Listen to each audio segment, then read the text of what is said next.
এই সমীকরণটার মূল দুইটা আলফা বিটা দেওয়া আছে। এই শোনো, প্রশ্নটা খেয়াল করো। এই সমীকরণের দুইটা মূল দেওয়া আছে আলফা বিটা। এখন এই সমীকরণের মূল কি হবে সেটা একটা বের করার ব্যাপার, এবং বের করার পর এই সমীকরণের মূলগুলোও আলফা বিটার মাধ্যমে প্রকাশ করতে হবে।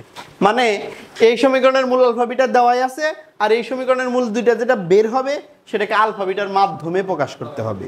কথা কি বুঝতে পারছো? তাহলে দেওয়া আছে, লেখো গিভেন দুইটা সমীকরণ দেওয়া আছে। তো এবার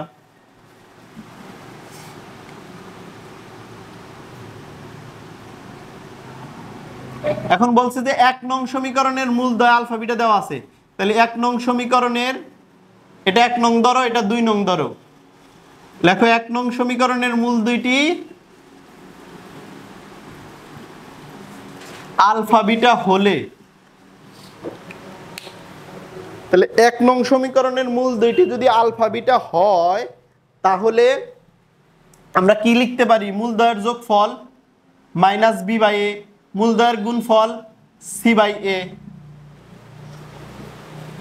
1 নং সমীকরণের মূল দুইটি আলফা বিটা হলে মূলদ্বয়ের যোগফল মাইনাস বি বাক এ, মূলদ্বয়ের গুণফল সি বাক এ।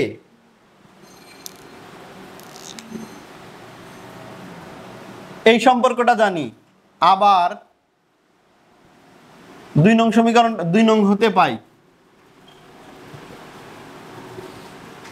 cx square minus 2bx plus 4a equal 0।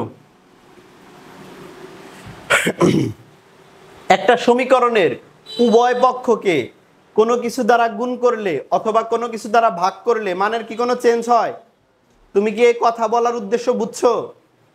আমি কিছু দিয়ে ভাগ করব, cx square minus bx minus 4a উভয় পক্ষরে a দ্বারা ভাগ করব, cx স্কয়ার কে a দ্বারা ভাগ করব, 2bx কে a দ্বারা ভাগ করব, 4a কে a দ্বারা ভাগ করব, এই পাশেও 0 রে a দ্বারা ভাগ করব।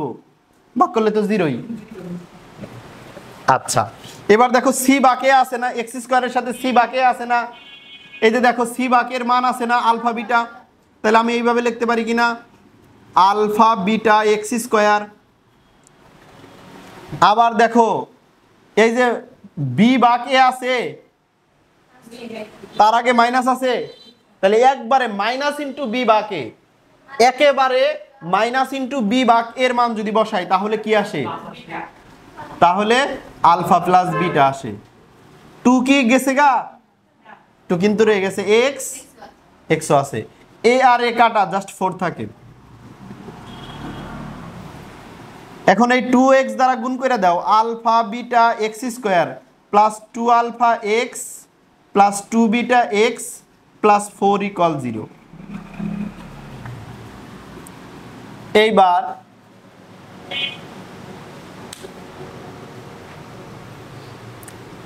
একটু কমন নেওয়ার চেষ্টা করো। দেখো প্রথম দুইটার মধ্যে কি কমন আছে? আলফা আর এক্স কমন আছে না?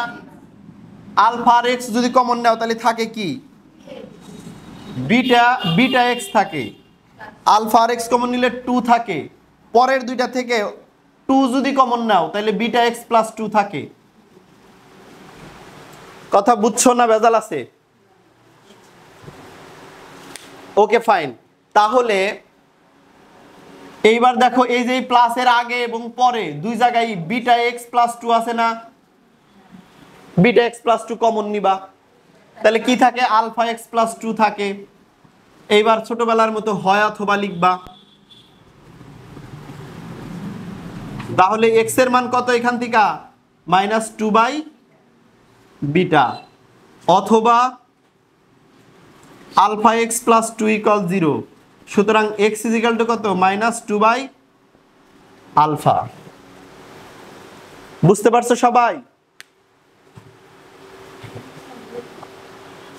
তাহলে দেখো 2 নং সমীকরণের যে মূল, 2 নং সমীকরণটা এক্স এর মাধ্যমে আছে না? 2 নং সমীকরণের চলক রাশি কি? এক্স না? এই যে দেখো cx square minus 2bx plus 4a, তার মানে চলক রাশি এখানে এক্স। দেখো এক্স এর মানই বের করছি আমি, এই যে এক্স এর মানই বের করছি, তবে কিসের মাধ্যমে? আলফা বিটার মাধ্যমে। বুঝতে পারছো?